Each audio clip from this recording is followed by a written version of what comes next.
তো hello' guys welcome to my YouTube channel Jyotish blogs. তো আজি মই ফুল ভিডিঅ' বনাম, কেনেকুৱা হয় চাওঁ। আজি ফাৰ্ষ্ট বনাম। পুৱা পুৱাই উঠি আজি মই মুখ ধুই আছোঁ আগত, মানে মুখ ধুই যাম ধান কাটিবলৈ। তো মই দেখাই যাম কেনেকৈ কাটে কেনেকৈ নাকাটে। তো চাই যাওক আপোনালোকে। তো গাইজ এইখন হৈছে কাঁচি। এতিয়া গৈ আছোঁ মই ধান কাটিবলৈ। মাহঁত গৈছে, এতিয়া মই গৈ আছোঁ। মা দাখা বনাইছিল, তো মই খাই এতিয়া গৈ আছোঁ। দাখা মানে হ'ল কিবা বৰ্ণি চাউলৰ ভাত।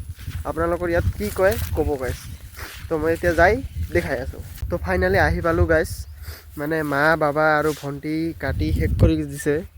মই এতিয়া হোৱা চাকত নুন দিবলৈ আহিছোঁ আৰু। মানে গাইজ এই বছৰত মই আজি ফাৰ্ষ্ট আহিলোঁ। মা বাবা আৰু ভণ্টি কাটি শেষ কৰি দিছে, মই আহিলোঁ আৰু আজি এনেই। মানে মা আৰু বাবা ঘৰত গ'ল, আলহী আহিছে সেইকাৰণে। আৰু এইফালে আছে বিমল কাকা আমাৰ, এইটো পুৰা ধান কাটি আছে একদম।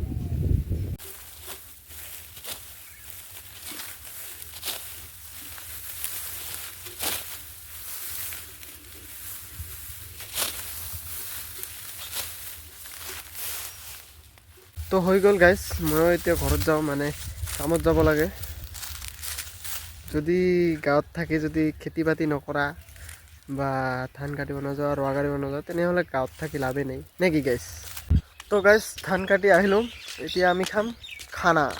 এটা হৈছে গাহৰি।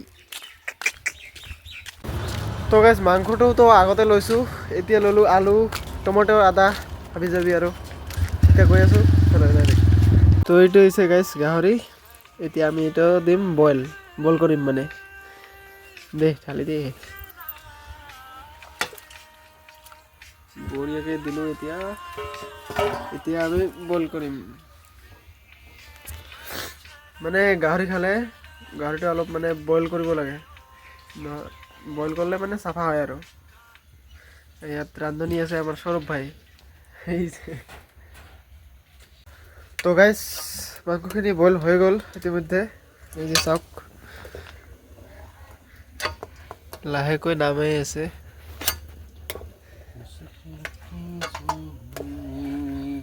এই যে গাইজ সৌৰভে আদা পিচি আছে আৰু কল্পই ইফালে মাংস কাটি আছে। তো গাইজ দুইজনে বনাই আছে, কেনেকুৱা হয় আজি চাওঁ টেষ্টটো। মানে আজি 4জনে মিলি খাম আৰু ৰুটি দি মাংস। এই যে গাইজ ফাইনেলি হৈ গ'ল, এতিয়া আমি খাম লাহেকৈ, বঢ়িয়াকৈ হৈ গ'ল, এতিয়া খাম। তো গাইজ খাই দাই চব চুচাৰ হ'ল, এতিয়া যাম মই কামত। মানে বিৰাট ভোক লাগিছিল, সেইকাৰণে ভিডিঅ'ই কৰিব পৰা নাই। তো গাইজ এতিয়া মই কামত যাওঁ, নেক্সট ভিডিঅ'ত লগ পাম, বাই বাই।